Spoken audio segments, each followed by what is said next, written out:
Como de costumbre, vamos a compartir el material que tenemos preparado como para ir pensando, digamos, ir leyendo aquí en pantalla. Como de costumbre, recordemos que solemos hacer alguna especie de revisión de un poco de la traducción, ¿no es cierto?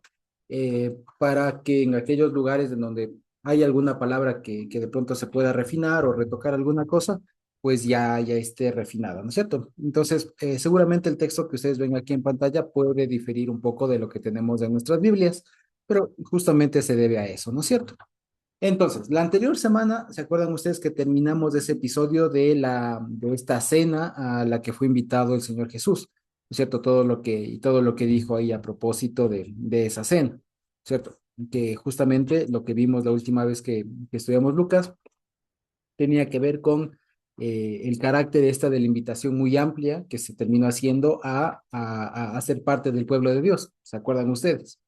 Entonces, aquí en cambio vamos a ver que la historia aquella se continúa porque por un lado ya terminó esa escena de ese banquete y ahora va a comenzar a relatarnos Lucas que continúan en su viaje a Jerusalén. Acuérdense que el Señor Jesús, en el contexto más amplio, está yendo de Galilea hacia Jerusalén, ¿no es cierto? Y inmediatamente lo que vemos es que había terminado ya esa cena y ahora, como dice el 25, grandes multitudes caminaban con él y volviéndose les dijo. Entonces, fíjense que aquí es algo hay un dato bien interesante y bien bonito ahí. Cuando nosotros nos imaginamos un poco al Señor Jesús en su faceta, digamos, de predicador o de viajero, si se quiere, de transeúnte, ¿no es cierto? A veces nos lo imaginamos, o más dicho, tenemos que imaginárnoslo de diferentes maneras. Y esta es una en específico, que mientras viajaba, iban acompañado de un montón de gente, como dice ahí, grandes multitudes, ¿de acuerdo? Eso entiéndase que no necesariamente grandes multitudes la acompañaron durante todo el trayecto, sino que seguramente se le iban juntando según iba llegando a los diferentes pueblitos, ¿no es cierto? Pero aquí el escritor de este Evangelio, Lucas, nos presenta esta nueva historia y ahora lo vamos a ver, que es una que seguramente ya la hemos escuchado varias veces, pero que aunado con lo que vimos la anterior semana, pues va a tener un contraste, porque si nos acordamos, lo que vimos la anterior semana era básicamente una ampliación que hacía el Señor Jesús de la invitación al gran banquete, ¿no es cierto?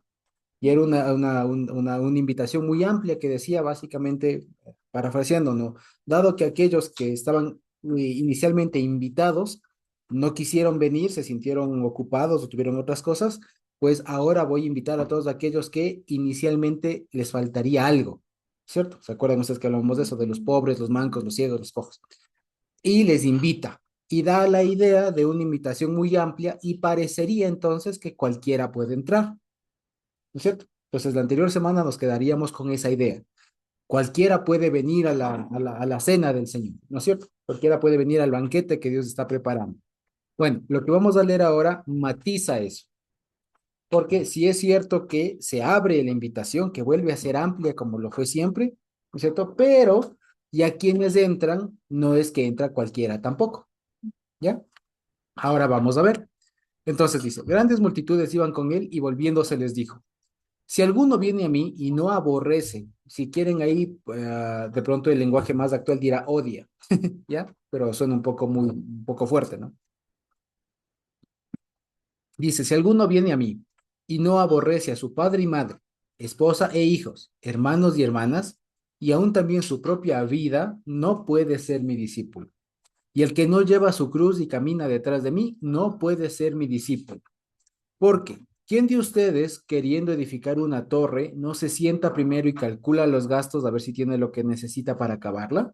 No sea que después que haya puesto el cimiento y no pueda acabarla, todos los que lo vean comiencen a hacer burla de él, diciendo, este hombre comenzó a edificar y no pudo acabar. ¿O qué rey, al marchar a la guerra contra otro rey, no se sienta primero y considera si puede hacerle frente con 10,000 al que viene contra él con 20,000? Y si no puede, cuando el otro está todavía lejos, le envía una embajada y le pide condiciones de paz. Así pues, cualquiera de ustedes que no renuncie a todo lo que posee, no puede ser mi discípulo. ¿De acuerdo? Entonces, básicamente, esto, como les decía, y ya lo vamos viendo, es o contrasta con lo que, con la invitación muy amplia que se quedó la anterior, en el párrafo anterior, con una invitación, digamos, lo que matiza mucho quién es finalmente el discípulo. Si bien la invitación, y digamos, él escoge, ¿cierto? Invita a muchas personas, bueno, todas esas personas en realidad ya una vez que entran, no, digamos, tienen que adquirir una nueva forma de vida, si se quiere, ¿ya? Entonces, dicho sea de paso, una cosa es que el Señor nos llame siendo cojos, ciegos, mancos, cojos, etcétera, pobres, y otra cosa es que el Señor nos quiera tener así siempre. ¿Ya? Es decir, una es la condición en la que el Señor nos llama, como nos encuentra y nos invita, y otra es la condición en la que Dios nos espera tener ya una vez que nos ha invitado, que ya nos tiene dentro. ¿De acuerdo? Esa es la cuestión. Es más o menos, por ejemplo, esto lo podemos ver de diferentes maneras. La primera, hagan cuenta, no sé si ustedes han tenido la oportunidad, por ejemplo, de rescatar un perrito o han visto un perrito de la calle, ¿no? Entonces, imagínense ustedes, una cosa es la condición en la que uno encuentra el perrito, que por lo general están hechos un desastre, una mugre, todo sucios, pero otra es la condición en que el perrito tiene que estar si ya va a vivir con nosotros, ¿no es cierto? Ninguno de nosotros, una vez que ha rescatado un perro o alguna persona que ha rescatado un perrito, lo tiene ya recogido en las mismas condiciones en las que le encontró, ¿no es cierto? Por lo general, hay otras condiciones que tiene que cumplir cuando ya está. Bueno, la misma idea es cuando una persona viene a los caminos del Señor. Es decir, no importa el origen, pero una vez llegado, tiene que convertirse, digamos, tiene que saber valorar algunas cosas y cambiar su estilo de vida, si se quiere, ¿ya? Esto, como les decía, es algo que lo sabemos, pero aquí Lucas nos enseña esto a través de un estándar muy alto, ¿ya? Un estándar muy alto, porque la cuestión, y esto fíjense que riñe mucho con lo que se cree incluso hoy en día.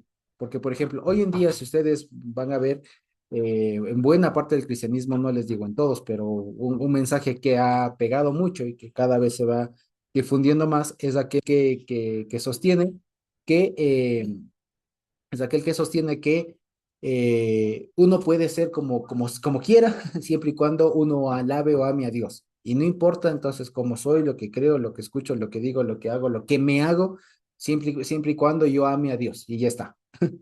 ¿Ya? Entonces, o digamos, estos tipos de formas riñen justamente con este estándar que aquí nos está enseñando Lucas. Llamémosle estándar, porque en realidad es hasta dónde uno puede llegar, ¿ya? Hasta dónde uno puede llegar. Porque, como les digo, hoy, lastimosamente, parece que estos estándares que Dios ha puesto, estas metas que Dios ha puesto, que el Señor Jesús enseñó en su momento, parece que son muy fuertes, ¿ya? Y en realidad lo son, pero ya vamos a ver cómo funciona. Pero como parece así a primera vista que es un tema muy alto, entonces ahora lo han bajado. Entonces, así hay que servir a Dios, hay que amar a Dios, pero aquí no hay problema. Y lo bajan. Entonces, lo importante es el corazón, lo importante es la intención. Y en muchas ocasiones sí, pero lo que pasa es que a veces se enseña eso de manera muy liviana, muy ligera. Es más o menos lo que hablábamos en Pentecostés, ¿de acuerdo?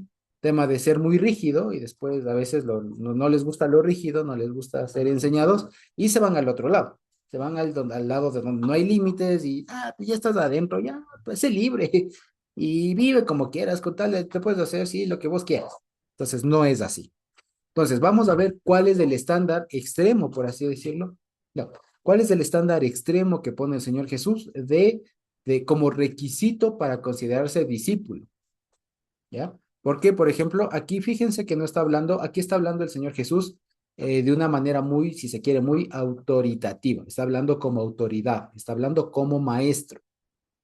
Porque fíjense que hoy ya casi no se ve esto, hoy ya casi no se ve esto, pero hoy, por ejemplo, no hay maestros en este sentido, en el sentido de que era alguien que sabía un arte, algo, y que tenía personas a su cargo que iban aprendiendo de eso y que convivían de alguna manera y de tal forma que con el tiempo iban replicando lo del maestro, ¿ya? O sea, esa forma ya no hay mucho.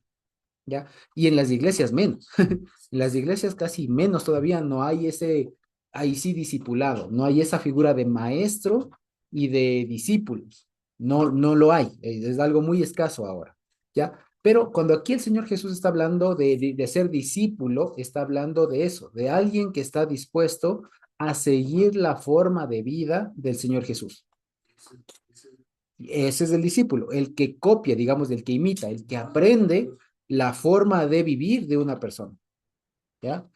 O la forma de pensar. Por ejemplo, yo lo he visto esto en el ámbito académico, ¿ya? En el ámbito en el que yo me desenvuelvo, por ejemplo, les cuento, sí se habla de maestros, por ejemplo, ¿ya? Y yo les cuento, por ejemplo, mi jefe, ustedes saben, él, además de ser la autoridad que ahora es, en el mundo académico es alguien muy reconocido y muy respetado y todo lo demás. Y resulta que a él, por ejemplo, les cuento, ¿no? Hace un par de meses le pidieron hacer un prólogo de un libro. Y resulta que el libro al que él iba a prologar era de Manuel Atienza, que es el maestro de él. Entonces él en el prólogo puso lo siguiente: este es un prólogo sui generis porque no es común que un discípulo prologue al maestro, sino al revés. Entonces fíjense, pero ahí en esa cuestión de academia, por ejemplo, he visto yo actualmente que hay esta cuestión de mi maestro, o sea, de quién aprendió. Y cuando alguien habla en ese tema de mi maestro, fíjense que es una cosa muy potente, va más allá de fue mi profesor, me dio clases. Fue alguien con quien se convivió, se compartió mucho y se llega a tener una misma perspectiva, una misma formación, ¿ya? Ahora, eso más o menos podamos transportarle a lo que está diciendo acá, porque cuando aquí nosotros decimos ser discípulos, a veces muy llanamente se le traduce como estudiante. Y con la idea que hoy tenemos de estudiante se desdibuja totalmente. Porque si yo me pongo estudiante, pienso que, o sea, pienso, no sé, en una escuela, en un colegio, en una universidad, en un taller, en un curso, en alguna cosa, ¿ya? Pero no hay toda esa riqueza cultural del discipulado de esa época, ¿ya? Entonces, por ejemplo, incluso aquellos que van, por así decirlo, por ejemplo, a un instituto bíblico, no pueden decir mi maestro fue fulano en este sentido. Yo soy discípulo de X, ¿no? Tú tomó una clase, aprobó una materia, pero muy pocos podrán decir soy discípulo o mi maestro es fulanito. De ahí que, por ejemplo, cuando Pablo dice, yo soy, o imiten a mí, como yo a mí imito a mi maestro, el Señor Jesús, es una concepción muy fuerte, ¿no? Porque el ser discípulo no es otra cosa que esta persona que ha aprendido por el compartir con su maestro su forma de ser, su forma de pensar, su forma de expresarse y todo lo demás, y que además de eso se nutre con su propia experiencia. Y que además este discípulo, luego cuando ya aprende y pasa a ser maestro, debe tener sus propios discípulos después.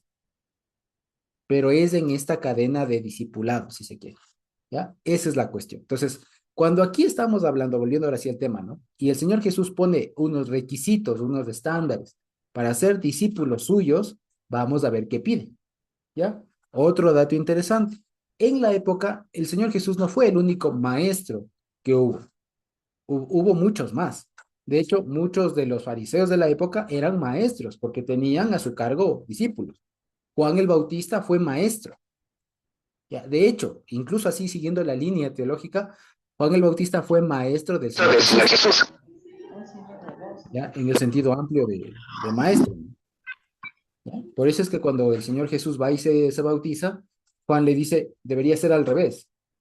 Y él le dice, no, deja porque así cumplimos toda justicia. Pues claro, Juan el Bautista tenía que pasarle la posta a él. ¿Me explico? Es el que prepara. Dicho de otra manera, y si lo ven, por el maestro. Hasta ese momento, Juan el Bautista era el maestro. Una vez que entró el Señor Jesús, Juan el Bautista dejó de ser el maestro, digamos, del máximo, y entró el Señor Jesús. Pero hasta ese momento, hasta el bautismo, fue Juan el Bautista. Y de hecho, pues, es una cuestión muy interesante ahí, ¿no? O sea, de que, por ejemplo, de que Jesús haya tenido en este sentido de discipulado un maestro. Por eso es que cuando le cuestionan más adelante, ¿con qué autoridad predica? ¿Qué responde? ¿De dónde era la autoridad de Juan? O sea, de su maestro. Fíjense cómo se refiere. Es una cosa bien interesante. Entonces, en todo caso, volviendo a lo de acá, va él a poner sus estándares. Ahí les decía, en la época no era el único, y por ejemplo, los fariseos, uno de los requisitos era pagar. Porque para ser discípulo de alguien, o sea, Pablo, cuando dice, yo estudié a los pies de Gamaliel, allá en Corintios creo que lo dice. Cuando dice eso, o en Efesios, bueno, por ahí, cuando Pablo lo dice, y dice, yo estudié a los pies de Gamaliel, lo que está diciendo es Gamaliel fue mi maestro en lo farisaico. Y lo que quiere implícitamente decir es, y me costó mucho, porque estudiar con Gamaliel es como ahora estudiar en una escuela privada. ¿Ya? O sea, una universidad pagada y media de élite, digamos. Entonces, era que le costó. Entonces, uno de los requisitos, y es más, por ejemplo, para ser discípulo de alguien, para entrar en una escuela de estudios bíblicos, si se quiere, de la época, había que ser hombre primero. No, las mujeres no podían entrar. Segundo, había que tener cierto capital, cierto tiempo y también cierta capacidad. O sea, si es que la persona no era muy inteligente, no le aceptaba. O si es que la gente no daba, por así decirlo, como solemos decir, no le aceptaba. Entonces había ciertos requisitos. Aquí el Señor Jesús, fíjense que no le importa ni lo económico, ni lo intelectual, si se quiere, ni siquiera si es hombre o mujer. Pone unos estándares todavía diferentes. Y ahora sí vamos a ver. Entonces el Señor Jesús es maestro en todo el sentido de la palabra, como sería en la época. Y fíjense, dice, para ser mi discípulo tienes que aborrecer varias cosas. Dice, aborrecer, dice, padre y madre, ya hace dupletes, ¿no? Hace parejas, padre y madre. Dicho de otra manera, padres.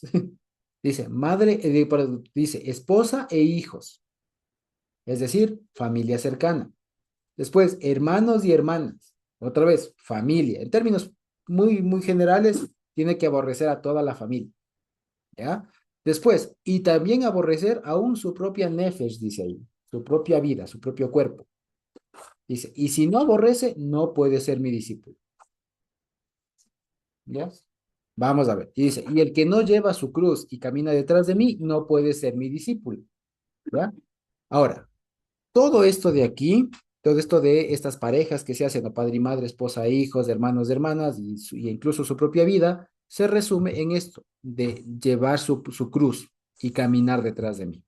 ¿Por qué se resume en eso? Porque llevar su cruz era una forma de la época de decir renuncia a sí mismo, de negarse a sí mismo, ¿ya? De no poner sus propios intereses como prioridad, sino más bien poner los intereses de otro más. Esto, por ejemplo, parecería, como les decía, es un estándar muy alto, especialmente por el verbo que se utiliza aquí, ¿no? Aborrecer. Tal vez otras versiones de la Biblia le pongan odiar. Ahora imagínense ustedes si yo lo tomo literalmente y textualmente, yo tendría que no estar aquí, porque tendría que odiarle a mi papá, o separarme de mi esposa, de mi hijo, odiarles. ¿Ya? Y solamente si los odio, entonces puedo ser discípulo.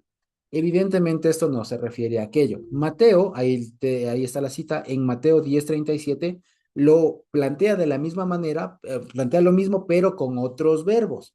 Y en lugar de poner aborrecer, pone ama más, ¿sí? Quien ama más padre y madre que a mí no es digno. Eso es lo que dice Mateo. ¿Ya? Ahora fíjense, y por qué Mateo lo pone de otra manera, lo que se dice, esto es un dato interesante, es que seguramente el Señor Jesús lo dijo así, aborrecer, ¿ya? Que fue mucho más impactante, porque cuando alguien dice, oye, si no aborreces a tu padre y a tu madre, no puedes ser discípulo del Señor Jesús, es algo muy impactante. Pero ya pasado el tiempo, de pronto eso se puede desdibujar, se puede, digamos, comprender mal, de tal manera que por eso Mateo lo suavizó, digamos, o lo matizó y lo puso amar más. Quien ame más a padre y madre que a mí, ¿ya? O ame más a esposa e hijos, etcétera, ¿no? En todo caso, lo que implica es lo siguiente, que seguramente ya nos podemos ir dando cuenta. Hay niveles de amor, si se quiere, ¿no? Si se quiere, viéndole por el otro lado, ¿no? No de aborrecer, sino de amor, ¿no? Entonces, ¿qué es amor, por ejemplo? Fíjense ustedes. Y aquí hay una cosa muy interesante. Acordémonos que amar significa básicamente dar, es el concepto de dar, de entrega, ¿ya? De una entrega consciente, si se quiere, que procura el bien, el desarrollo, ¿ya? De la otra persona de una manera autónoma. En pocas palabras, eso es del amor, y si se quiere bíblicamente, ¿ya? Entonces, le repito, el amor bíblicamente es la acción de dar, ¿ya? Pero que procura que la otra persona se desarrolle de una manera autónoma, ¿ya? De una manera respetuosa, si se quiere, ¿ya? Es decir, no impone, ¿ya? No impone, no restringe,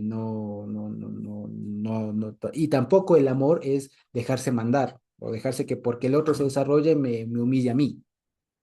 No, el amor es por eso respetuoso, es tolerante, etcétera, ¿ya?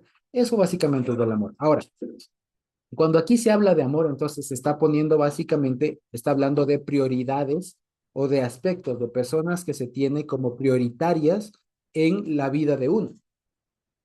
Y aquí topa tres grupos de personas que son los más prioritarios para cualquier persona, sea casado, sea soltero, sea viudo, divorciado, ¿ya? Es padre y madre, que incluso hay un mandamiento de honrar y padre y madre.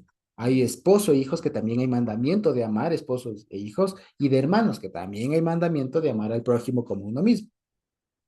El asunto es que aquí pone el Señor Jesús el énfasis en lo máximo. Es decir, para ser discípulo del Señor Jesús, la prioridad no tiene que quedarse en la familia, tiene que trascender a eso. Y tiene que, por sobre la familia, ver los propósitos del Señor Jesús, si se quiere. Porque, dicho de otra manera, cuando uno ama padre y madre, uno pone como objetivo el desarrollo del padre y de la madre, que se desarrollen, que estén bien, ¿ya? Que se desenvuelvan mejor. Entonces uno pone como un objetivo, como una prioridad al papá y a la mamá. Lo propio con la esposa, con los hijos, con los hermanos y las hermanas, incluso con uno mismo.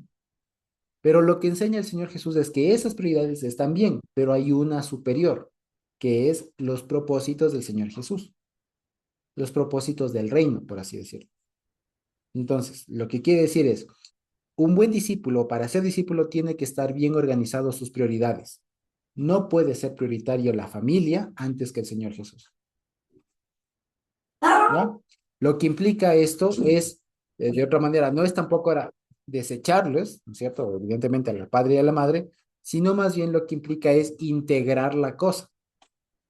Lo que nos debe, a lo que nos debe llevar esto es no a otra cosa, sino a integrar el cumplir los mandamientos, los objetivos del Señor para mi familia. Y si se quiere, en mi cabeza, subordinar los objetivos que tengo hacia mi padre, madre, esposa, hijos, hermanos y hermanas a los del Señor Jesús. Eso es lo que toca hacer. Dicho como un ejemplo, si yo quiero que mi papá esté bien, que llegue a una edad avanzada, sano, etcétera, ya, y quiero que esté bien, etcétera, ese objetivo no puede ser lo que a mí me mueva en la vida, sino más bien eso subordinarlo al Señor Jesús y decir cómo quisiera el Señor Jesús que haga eso, por ejemplo, ¿ya? De esa manera se observa primero el mandamiento del Señor Jesús y después se aterriza en padre, madre, hijos, hijas, etcétera. ¿Sí lo vemos? Esa es la forma en cómo operamos, porque el Señor no nos manda así sin más a deshacernos y vivir solitos, deshacernos de la gente que nos rodea, no, sino que nos manda a subordinar esos objetivos de esas personas muy importantes, pero a lo que Él quisiera, a lo que Él quiere de cada uno de ellos. Eso es el todo.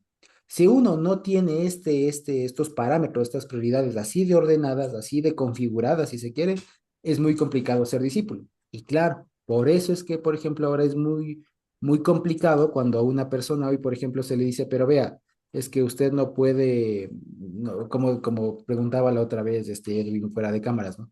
Usted no puede tatuarse. ¿Pero por qué? Es que es mi cuerpo. Bueno, justamente, es que si tú no estás dispuesto a amarte menos que, digamos, o sea, no puedes amarte más tú que lo que amas al Señor Jesús. Si el Señor Jesús pone una norma, tú no puedes decir, no, más me importo yo. ¿Explico? Esa persona, por ejemplo, estaría dando una seña de que tal vez no puede ser discípulo, porque no ha desarrollado todavía el amarse menos. No es un descuidarse, no es un botarse al abandono, no, sino es un amarse menos porque lo que hay que amar más es al Señor.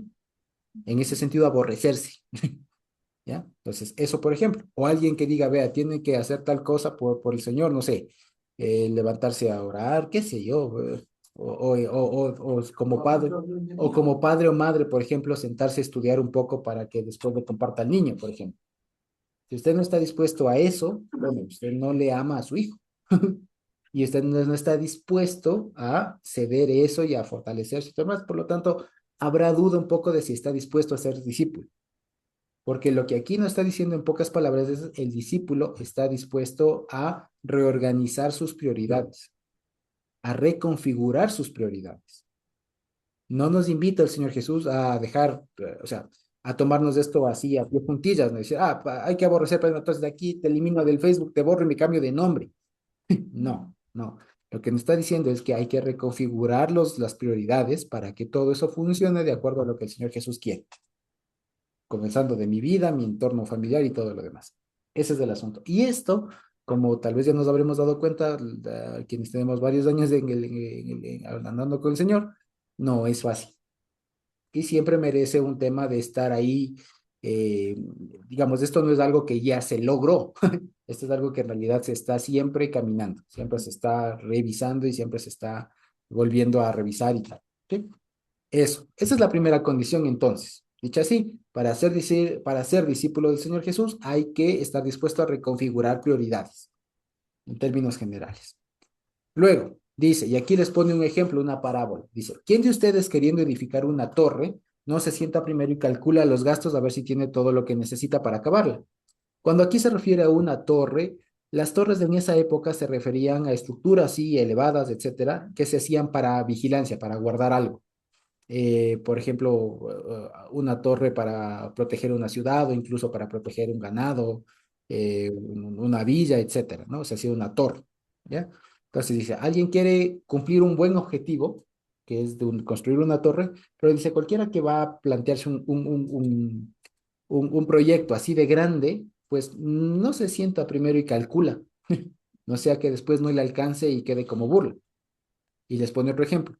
¿O qué rey, al marchar a la guerra contra otro, no se sienta primero y considera si puede hacerle frente con 10,000 al que viene contra él con 20,000? Es la misma idea. ¿Quién de ustedes ante un problema o ante un reto, una dificultad o lo que fuera, no se sienta primero a pensar? Sí, a ver si con lo que tengo me alcanza. Y si no me alcanza, veo alternativas. Eso es lo que está diciendo. Que es, fíjense, justamente lo que estamos hablando, es reconsiderar las prioridades. Nos invita mucho, que es algo que hemos venido hablando mucho en este espacio, que es lo que el Señor nos invita mucho, es a pensar. Nos invita mucho a ser muy reflexivos, a ser muy analíticos, gracias, a ser muy analíticos, que no es que a la primera no vienen a la guerra, sí vamos a la guerra y los lanzamos, espérate, ¿contra quién voy?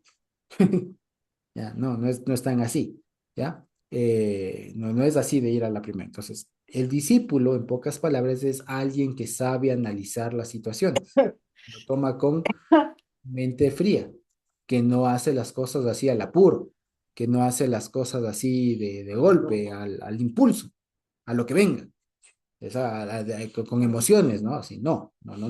El cristiano es una persona que está dispuesta a calcular, si se quiere, fíjense, calcular, ¿ya? Ese es el verbo que más resalta aquí, a calcular y considerar, si se quiere. O sea, considera, calcula, considera, que para el contexto es el mismo verbo. Calcula, ¿ya? Entonces, es decir, tengo tanto, ¿me alcanza o no me alcanza? Quiero llegar a tal, ¿me alcanza o no me alcanza? ¿Ya? Que fíjense, por ejemplo, ahora nosotros como ecuatorianos, sería bueno, e incluso como ecuatorianos y cristianos ecuatorianos, nos toca seguramente en este mes, tal vez por lo que, por ejemplo, con lo que subieron el precio de los combustibles, a muchos nos ha tocado calcular, por ejemplo. Si vean, antes ponía, qué sé yo, salía el mes con 20 de gasolina, hoy ya no me cabe con 20, se me llena con 25, 26, por lo tanto tengo que usar menos el carro, por ejemplo. ¿Ya? Voy en transporte público o camino, qué sé yo. O, o por ejemplo, ¿no? Si es que antes compraba las proteínas en tal lugar, bueno, tal vez ahora ya no alcance, vamos a ver en otro lugar que sea más económico, por ejemplo, que es algo que de pronto nos ha pasado a todos nosotros, ¿no? O cuando, por ejemplo, a muchas personas, muchas familias les ha pasado, ¿no? Mis hijos estudiaban en tal lugar, pero algo pasó, ya no alcanza, toca ver otro lugar. Y así, y así, y así pasa. Entonces, es la idea de qué tengo y si es que con eso me alcanza. Y si es que me planteo una meta, tengo que ver si con lo que tengo me alcanza y si no, me bajo un poco la meta. ¿Ya? Por eso les digo, es un tema de replantearse los objetivos. No es solamente de, es que yo quiero construir la torre, quiero construir la torre y me lanzo. No, siéntese primero y calcule. Hasta donde, exacto, hoy tenemos un dicho, ¿no? Estire los pies hasta donde le alcance la cobija, ¿ya? Si no le alcanza la cobija, ya no sigue estirando los pies, porque si no después va a quedar ahí en burla, ¿no? En vergüenza de las personas. Y esto entiéndase para el cristianismo, ¿ya? Es decir, hay que saber nuestros propios límites y ¿qué tiene que ver con lo otro?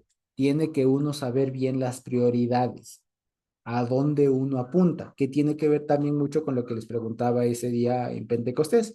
¿Cuáles son los objetivos ahora que tenemos? ¿A dónde apunta? Con lo que tiene, ¿a dónde puede llegar? Por ejemplo, ¿ya? Eso es lo que invita, y lo que invita no es otra cosa sino a ser muy reflexivo, muy analítico, muy sesudo, como se dice, ¿ya? Y concluye con lo siguiente. Así pues, cualquiera de ustedes que no renuncia a todo lo que posee no puede ser mi discípulo. Pone otro estándar. El que es discípulo del Señor Jesús no puede tener como su prioridad máxima las posesiones, sino al revés, subordinar eso que posee a lo que el Señor diga, así tal cual, ¿ya? Por eso es que, por ejemplo, con este versículo se puede bajarse, digamos, todo lo que se conoce como el Evangelio de la Prosperidad y todo lo demás, porque ellos hacen al contrario, lastimosamente, ¿no? Ellos le subordinan al Señor a las posesiones, y no es así. El Señor Jesús aquí enseñó desde hace miles de años que es al revés, que las posesiones, lo que se tenga, mucho poco, lo que se tenga, hay que ponerlo al subordinarlos a lo que el Señor Jesús desea, ¿ya? Con lo que tenemos y tal, ¿sí? Hasta ahí. Entonces, fíjense ustedes que estos son los requisitos entonces que el Señor Jesús pone, que como les digo, son unos requisitos muy difíciles. Por eso es que en realidad, si somos muy prácticos y podemos ver, en realidad, quienes están realmente conscientes de qué significa ser cristianos, lo que implica ser cristianos, son muy pocas personas. Considerando el gran conjunto de personas que pueden llamarse cristianos. ¿Ok? Pueden decirse cristianos, realmente muy pocos, tal vez me atrevo a decir, un remanente realmente sabremos qué implica ser discípulo. O sea, a qué punto puedo llegar. Exacto, muchos son los llamados, pocos son los escogidos, es justamente por esto, porque ya cuando las papas quemas, digamos, ¿no? Cuando ya toca enfrentarse a la vida y todo, ahí es cuando uno tiene que ver las prioridades y uno saber adecuar las cosas. ¿Ya? Porque ya les digo, si algo se aprende de aquí es que no hay blanco y negro. Es que no es que o amo a Dios o amo al Padre. No, no, a mi papá, que decir, no, a mi mamá. ¿No? Ya, o amo a Dios o a mis propiedades. No es tan así, no es tan, muy pocas son las veces en que es así de radical, ¿no? En de o amas a Dios o te mueres. ¿Ya? Muy pocas veces ha llegado a eso. Sí han habido casos, pero han sido contadas, si se quiere. O sea, si consideramos el total de los cristianos, muy pocos han sido los que han muerto diciendo prefiero morir a renunciar a Cristo. Muy pocos han sido, si contamos la gran cantidad ¿de acuerdo? Entonces, pero eso nos indica a dónde podemos llegar, ¿ya? Pero lo que quería decirles es que esos casos extremos de si o sea, renuncia a Cristo o te mueres, en realidad son extremos. Es algo, es el extremo donde podemos llegar. Pero nosotros seguramente en la vida, muy seguramente no llegaremos a ese extremo. Lo que significa que hay grises. Es decir, hay un montón de escenarios ahí en donde no tenemos que escoger lo uno o lo otro. ¿Me explico? Sino que hay que ir sabiendo coordinar lo uno con lo otro. ¿Me explico? Que se puede y se debe. ¿Sí? Y para eso el Señor nos invita a ser muy reflexivos, a pensar mucho, a considerar, a calcular, si se quiere, ¿ya? Fíjense que es algo muy interesante verlo así. De tal manera que, como les digo, esto también, digamos, creo que amplía mucho esa forma un poco muy rígida que de pronto nos enseñaban, ¿se acuerdan al inicio cuando el Evangelio recién vino al Ecuador hace unos cuantos años, ¿no es cierto? Como los primeros cristianos, de pronto que hubieron, ¿no es cierto? Que hubo, que eran muy rígidos, ¿no? Hay que leer, sí, muy rígido, que sirvió para ese tiempo, pero ya en la vida resulta que no es tan blanco o negro, sino que hay que saber incluso negociar. ¿Ya? Es como les digo, por ejemplo, el típico caso que ya es por demás conocido y de pronto superado, pero el típico, ¿no? En mi trabajo me toca trabajar en Shabbat. ¿Ya? La vida no es blanco y negro, o sea, no te están diciendo o trabajas o es Shabbat. ¿Ya? No es así. ¿Qué te parece si más bien se siente un momento, lo considera y puede hablar y considera si es que puede hablar con el jefe, lo que sea, y ve si es que no le, si es que hay cómo cambiar de jornada, por ejemplo, ¿ya? ¿Explico? Entonces no es un tema de, le están haciendo trabajar, renuncie. No, no va así. Ese será un caso extremo. ¿Ya? Seguramente encontraremos otras alternativas que permitan hacer su vida más llevadera. ¿Ya? Y así, ¿de acuerdo? Pero ya les digo, otra cosa que se aprende aquí es que no todo es de extremos. ¿Ya? No todo es de extremos. Siempre se puede llegar, y la gran mayoría de casos se puede llegar a una solución, si se quiere, salomónica. ¿Sí? Que es justa y no estoy afectando nada. ¿Ya? Es eso, ¿de acuerdo? Eso hasta ahí. Y luego ya terminamos este capítulo 14 de Lucas con un dicho que es muy conocido para todos nosotros, pero que si nos ponemos un poco a considerarlo, como que no se junta bien con lo que acabamos de ver, porque es de este tema de buena es la sal, ¿ya? Entonces, fíjense, si yo lo leyera solito, estos dos últimos versículos del capítulo 14 se entiende. Buena es la sal, pero si la sal se hace insípida, ¿con qué se sazonará? Ni para la tierra ni para el muladar es útil, la arrojan fuera, el que tiene oídos para oír, oiga. Si yo hiciera solamente una reflexión respecto de estos dos versículos, se podría. Y de hecho, así normalmente se hace, ¿no es cierto? Si no, acordémonos de cuántos mensajes, cuántas enseñanzas no existen solamente sobre la sal de la tierra, ¿no? La sal y tal. Resulta que en realidad aquí el escritor Lucas lo que intenta hacer es unir el mensaje de esto, ¿ya? Decir que una persona, los cristianos, dicho de otra manera, son personas que no pueden perder su esencia, ¿ya? Lo intenta unir de alguna manera con lo que acabo de decir. Si lo queremos así unir una forma de esto, digamos, lo que quiere decir es la sal del cristiano puede también ser no solamente, digamos, ¿no? Porque a veces lo que se suele decir es, como esto es una analogía, ¿no? O sea, una analogía es una comparación. Entonces, la sal es igual al cristiano. Entonces, ¿qué propiedades tiene la sal que debe tener el cristiano?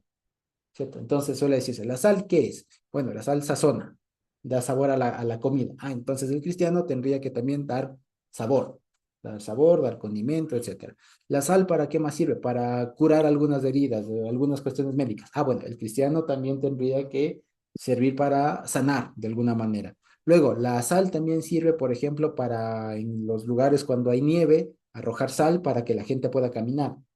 Entonces, el cristiano incluso puede estar dispuesto a que lo echen en la tierra para que se asiente y la gente no se resbale, por ejemplo. Entonces, así se completa la analogía, ¿no es cierto? O sea, las propiedades que tenga la sal son propiedades que debería tener el cristiano, ¿no es cierto? Y que son propiedades que no debe perder, ¿ya? Porque, dicho sea de paso, la sal nunca pierde su sabor, ¿no? La sal nunca deja de ser sal, ¿ya? Nunca deja de ser sal, ¿ya? Y lo que dices, si la sal perdiera su sabor, ya no sirve para nada, ¿no es cierto?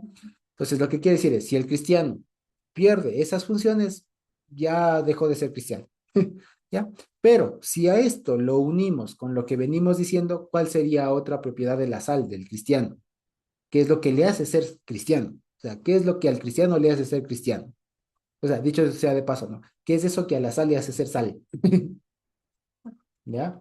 Sus propiedades. ¿Y qué propiedades? Aquí la que está revelando el Señor Jesús es justamente este ánimo de ser muy pensativo, de ser muy pensante, de muy analítico. De tal manera que imagínense, un cristiano que dejó de considerar las cosas, que dejó de calcular las cosas, perdió su sabor. ¿Qué les parece eso? ¿Ya? Porque a veces pensamos, fíjense ustedes, que el ser cristiano solamente tiene que ver con obras hacia los demás, ¿no? Como les decía, con las propiedades de la sal. Endulzar o salar, dar sabor al entorno, hacia afuera, ¿no? Curar a otro, ¿no es cierto? O que la gente no se resbale. Pero la principal, aquí uniendo las dos, parecería que en realidad esa condición que le hace ser sal es su capacidad de reflexión. Y cuando el cristiano hace las cosas de manera automática, ya sin reflexión, es cuando deja de ser cristiano. ¿Y acaso no pasa eso? Que cuando las cosas se hacen ya porque toca, ya por rutina o ya por religiosidad o porque es así, ya dejó de ser cristiano. Por costumbre, ya dejó de ser cristiano. ¿Qué es lo que le pasó al pueblo de Israel? Hizo los sacrificios ya, pero perdió, ya lo hizo por costumbre y ya perdió todo el asunto. Perdió su sabor. Fíjense, eso es lo que hace el cristiano ser cristiano. Lo que al cristiano le hace ser cristiano en pocas no es tanto las obras hacia afuera. Eso es resultado de algo. Las obras, del actuar, todo lo demás es resultado de una cuestión interna, que es esto de ser reflexivo, de ser calculador, si se quiere en el buen sentido de la palabra, no, de ser muy razonador, si se quiere, cuando hace las cosas pensando, ¿ya? Cuando hace las cosas con conciencia, cuando hace las cosas sabiendo, exacto, de manera reflexiva, ¿ya? Eso es lo que le hace al cristiano ser cristiano. Y que nunca debe perder, porque el cristiano que deja de ser reflexivo, ya se perdió, o sea, ya no tiene sentido. Entonces, si no, imagínense que a veces nosotros estábamos, algunos tal vez al punto de caer en eso, ¿no? Íbamos ya a la iglesia, los cultos y demás porque tocaba, y ya se perdió a veces ese ánimo reflexivo, ¿ya? Ese ánimo de sentarse a considerar, de saber por qué, de hacerlo conscientemente, de hacerlo como dice el versículo, ¿se acuerdan que le dice a Josué? Le dice, no, es que guarda todas las palabras de la ley y todo lo demás, y cuando tú hagas y medita en esto, para que cuando tú vayas hagas las cosas pensando, ¿ya? Ahí le dice, no, para que todo lo que hagas prosperes, no, para que todo lo que hagas, lo hagas de manera consciente, para que no caiga en rutina, en la costumbre.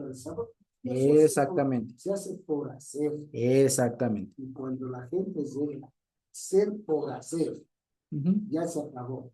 Se acabó el amor, se acabó todo. Entonces lo que se hace es simplemente por costumbre, porque hay que hacer, ya hasta por obligación, cosa que ya no es por esa gratitud, por esa reciprocidad con Dios, por ese amor a Dios, y no es. ¿No? Entonces hago porque ya me toca hacer. Y entonces hago porque me toca hacer, ya no tiene ninguna. A veces yo he oído, ¿no?, en casas que a veces pasa bien, dicen, mejor no hagas. Si vas a hacerlo así, con mala gana, no mejor no, claro. Mejor no hagas. Entonces, si algo vamos a hacer para Dios, tiene que ser con ese ánimo, con ese amor, con ese entusiasmo que debemos tener. Y ese entusiasmo no hay que perderlo jamás.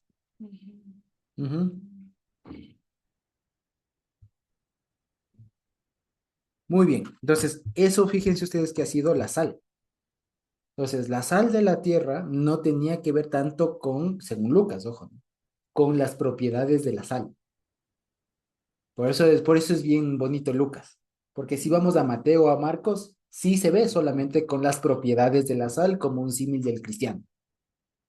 Pero acá vemos que está ligado, y ya les digo, o sea, si es que uno lee así de golpe, uno dice, bueno, lo del rico, digamos, lo de la torre, lo del otro, ¿qué tiene que ver con la sal?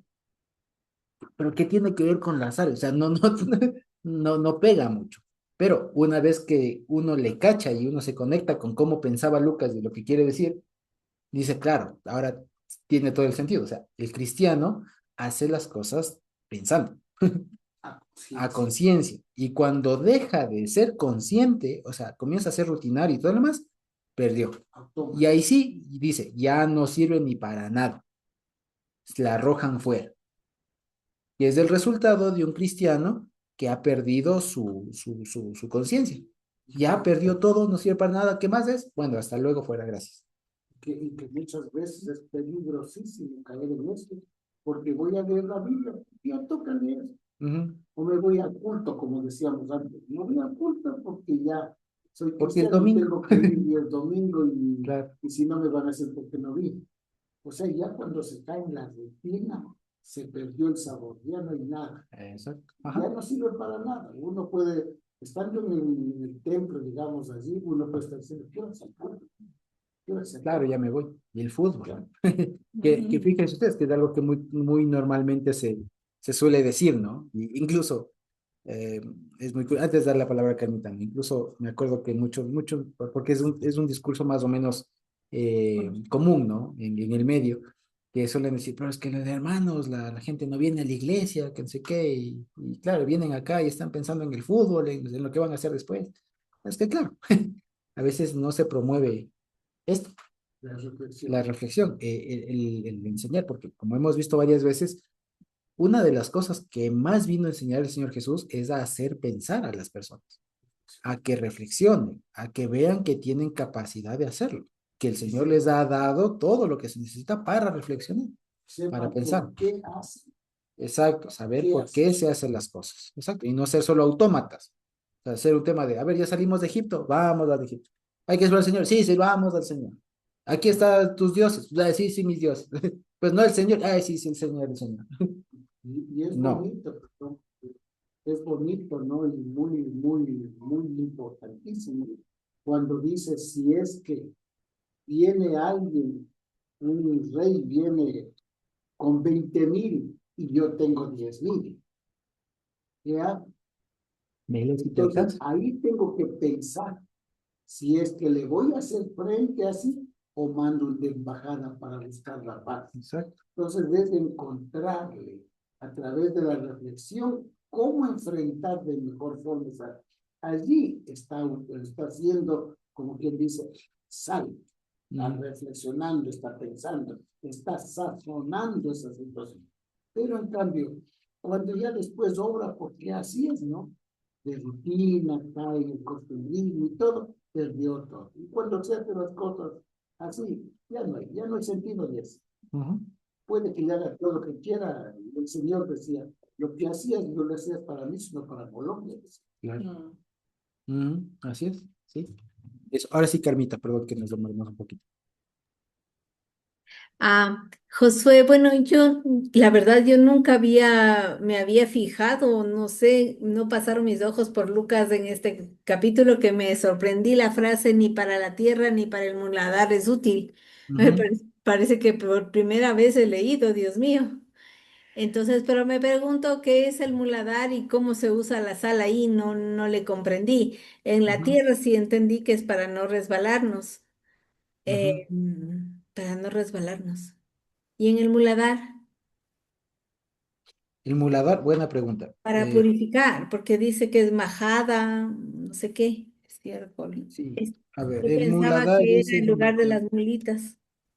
creo que ahí no tenía mucho sentido, salvo que tal vez sea como un tema como de desinfección, tal vez para los dolores, puedo tal vez decir, Eso pensé yo también, ajá, desinfectar o tal vez puede ser, purificar. como para mitigar los dolores, puede ser, sí.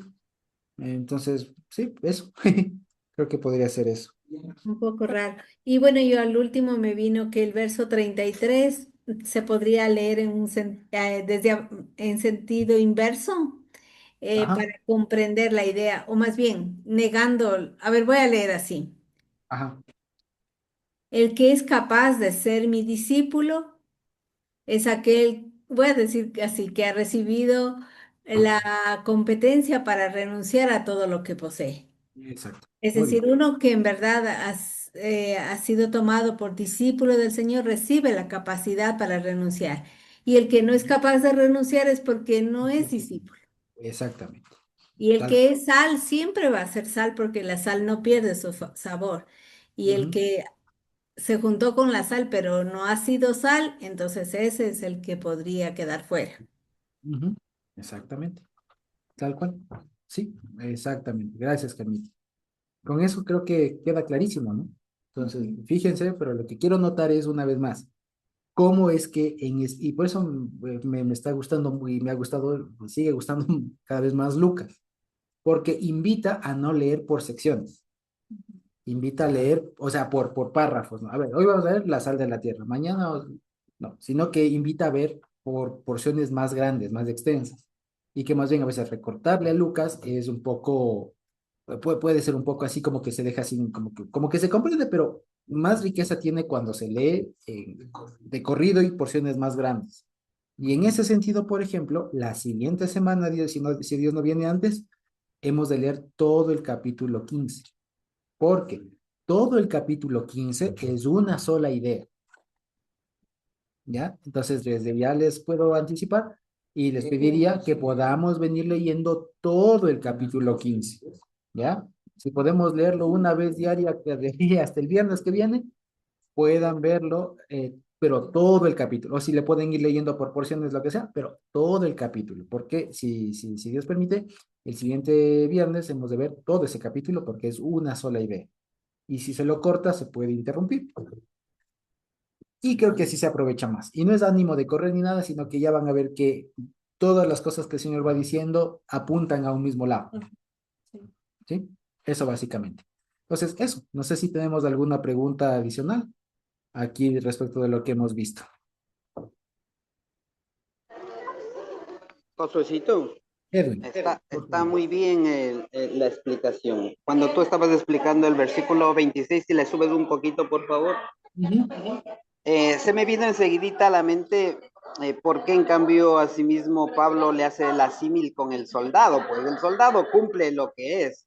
Al Exacto. soldado no se le hace raro dejar a papá o mamá, porque ahí en cambio me parece que en otra versión está, no tanto no aborrece, ¿no? Sino dice, si deja a padre o madre o esposa a hijos.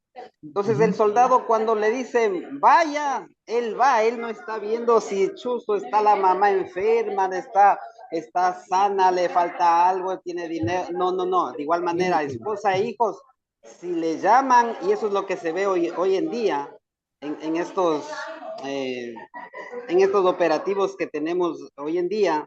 Entonces, el soldado cumple porque cumple de igual manera. O sea, él no está viendo, a ver, voy a dejar primero a ver bien estables a mi familia. O sea, no, no, no, nada de eso.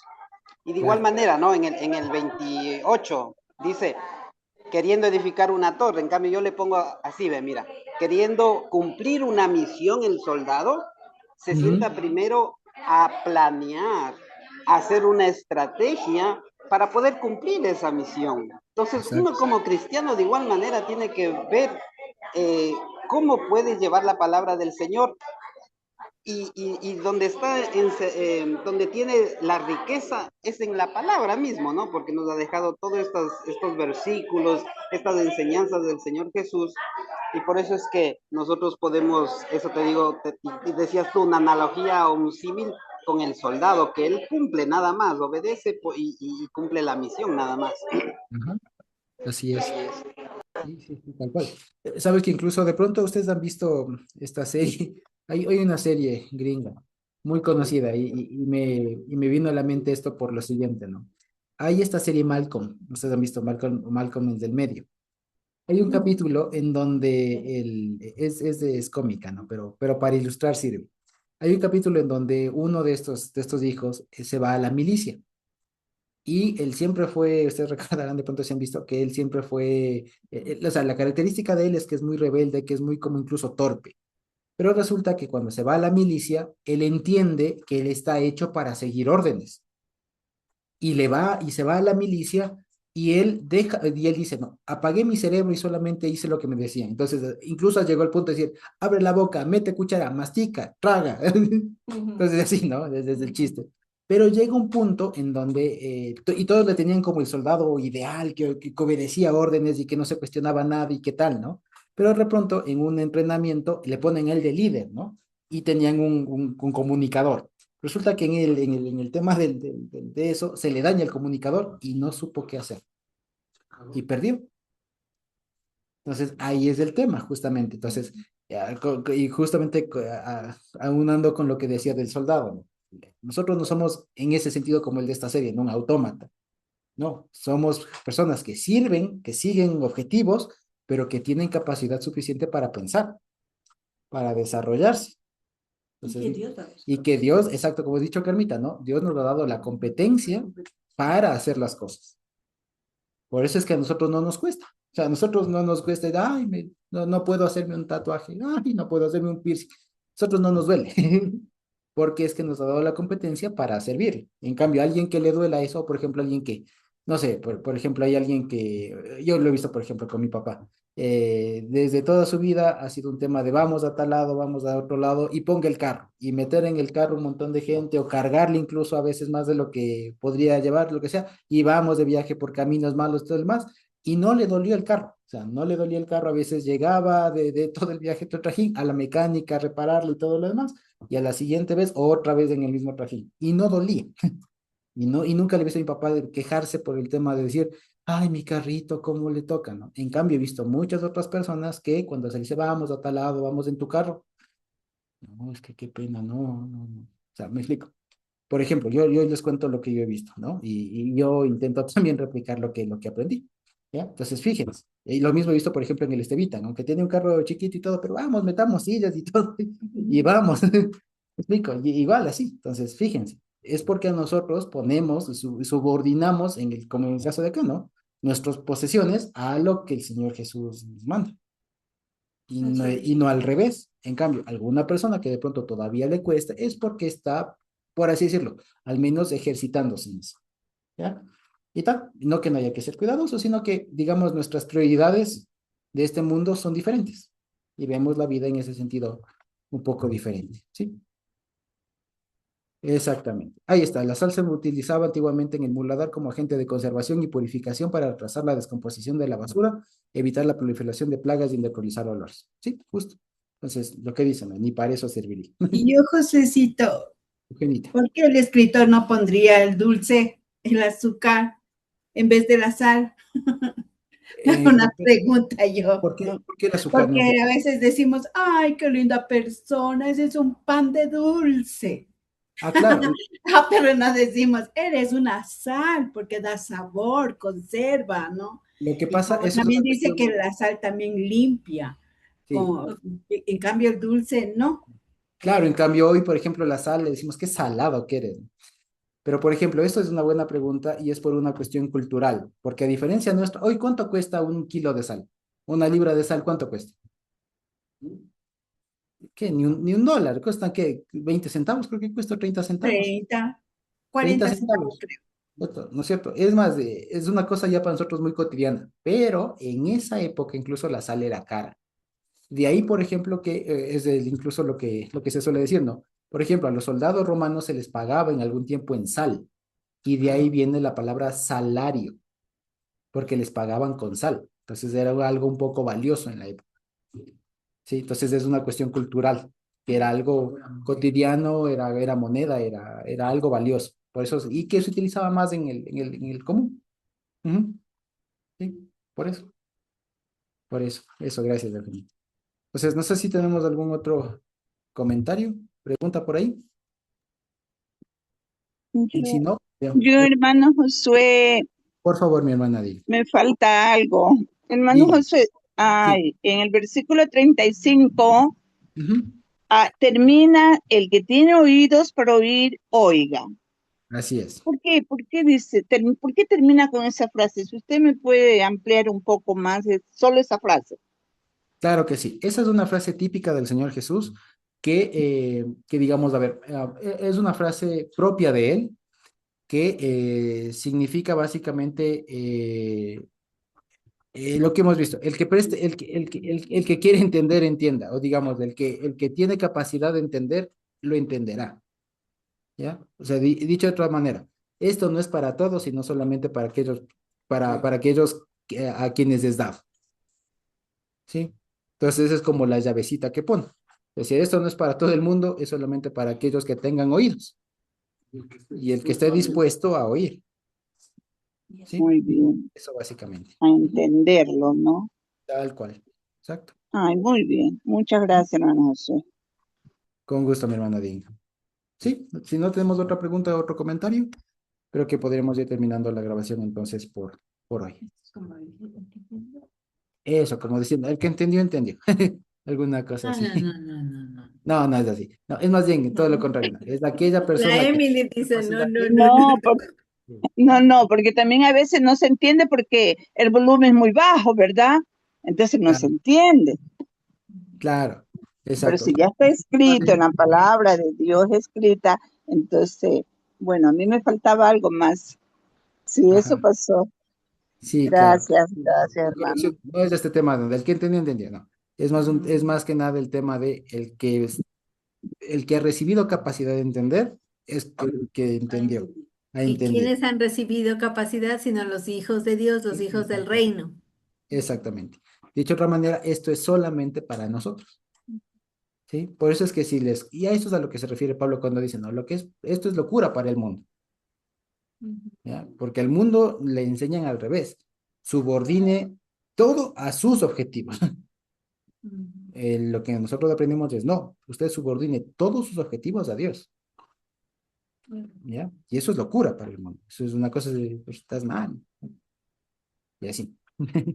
Hermano Josué, si nosotros decimos esa frase a otra persona, ay, si entendiste bien, si no, no, entonces eso ya lo está diciendo en un tono despectivo. Todo grosero, claro, sí, por eso no es así. Sí, Por eso no va por ahí. ah, Sí, muy por eso bien. no. Ajá, sí, exacto. Entonces, ahora sí, el que tenga oídos para oír, que oiga. Sí, Ok. muy bien. Amén. Entonces creo que terminamos la grabación por ahí.